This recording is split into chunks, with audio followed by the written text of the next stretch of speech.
Perkenalkan, saya Maulana Putri dengan NIM 19060103. Pada pertemuan ketiga ini, saya akan menjelaskan tentang teori klasik Adam Smith. Adam Smith merupakan tokoh utama dari aliran ekonomi yang kemudian dikenal sebagai aliran klasik.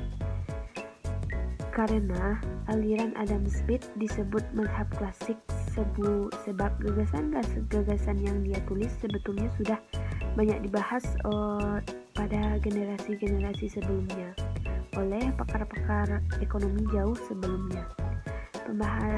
Pembahasan Smith lebih banyak bersifat mikro dengan penekanan pada penentuan harga. Pendekatan yang digunakan Smith adalah pendekatan deduktif yang digabung dengan penjelasan historis.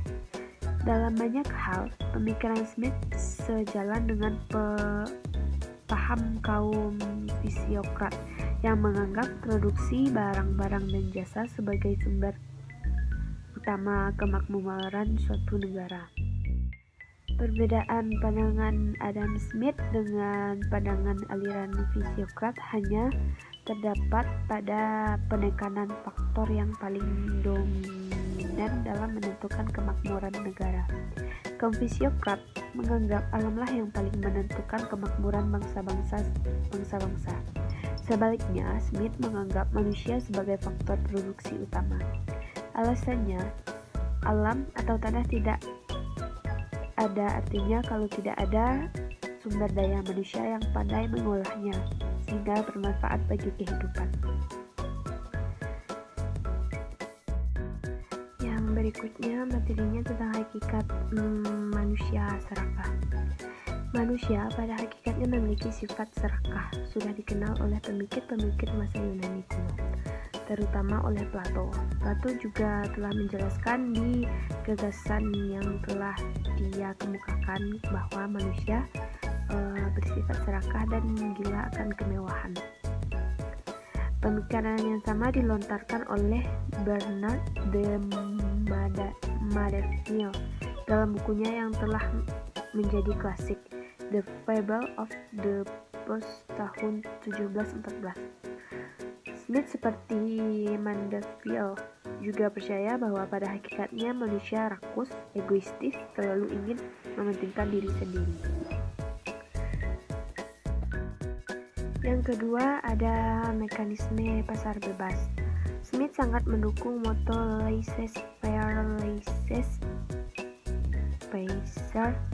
yang menghendaki campur tangan pemerintah seminimal mungkin dalam perekonomian. Paham ini berawal dari pendapat Francis Quesnay dari aliran fisiokrat. Smith menghendaki agar pemerintah tidak ikut campur tangan terhadap perekonomian. Biarkan sajalah perekonomian berjalan dengan wajar tanpa tangan pemerintah. Nanti akan ada satu tangan tak kentara yang akan membawa perekonomian tersebut ke arah keseimbangan. Jika banyak campur tangan pemerintah, menurut Smith, pasar itu justru akan mengalami distorsi yang akan membawa perekonomian pada ketidakefisienan dan ketidakseimbangan. Smith juga mengatakan, walaupun tiap orang mengerjakan sesuatu didasarkan kepada kepentingan pribadi, tetapi hasilnya bisa selaras dengan tujuan masyarakat. Tanpa aktivitas setiap individu dalam mengerjakan kepentingan masing-masing terhadap kemajuan masyarakat, justru lebih baik dibanding dengan tiap orang yang berusaha memajukan masyarakat. Menurut ajaran klasik dan fisiokrat ini, kepentingan individualah yang mesti diutamakan. Bahkan, tugas negara hanyalah untuk menjamin terciptanya kondisi bagi setiap orang untuk bebas bertindak, melakukan yang terbaik bagi diri mereka masing-masing. Selanjutnya ada teori nilai. Menurut Smith, barang mempunyai dua nilai, yaitu nilai guna dan nilai tukar. Nilai tukar atau harga suatu barang ditentukan oleh jumlah tenaga atau labor yang diperlukan untuk menghasilkan barang tersebut. Smith menyatakan untuk mengukur tenaga labor yang dicurahkan untuk menghasilkan barang atau jasa tidak bisa hanya diukur dari jam per hari kerja saja. Hal itu karena keterampilan setiap orang tidak sama. Untuk itu dia menggunakan harga labor sebagai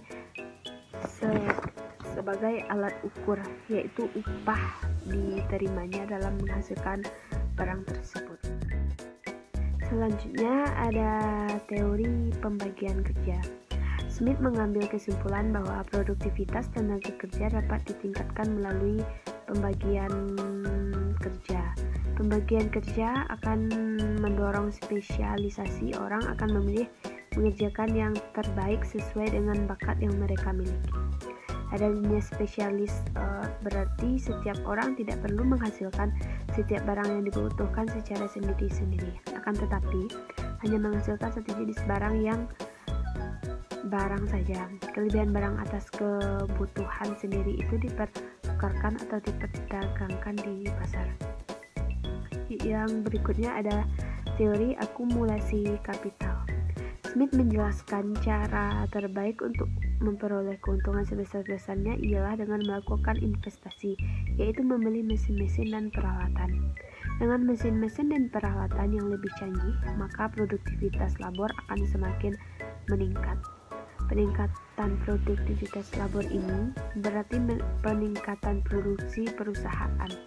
Jika semua perusahaan melakukan hal yang sama, output nasional yang juga berarti kesejahteraan masyarakat akan meningkat pula. Berikutnya adalah pengaruh pandangan Adam Smith. Penghargaan yang sangat tinggi terhadap Smith ialah karena ia berhasil menciptakan sebuah sistem ekonomi. Sistem ekonomi itu berupa sistem ekonomi pasar, yang kadang-kadang juga disebut sistem ekonomi liberal.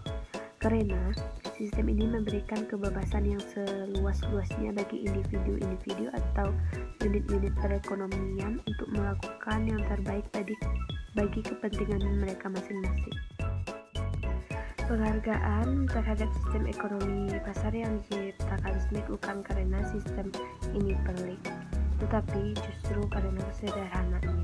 Ajaran tentang doktrin perekonomian liberal yang berasal dari Adam Smith menandai adanya satu perubahan yang revolusioner dalam pemikiran ekonomi.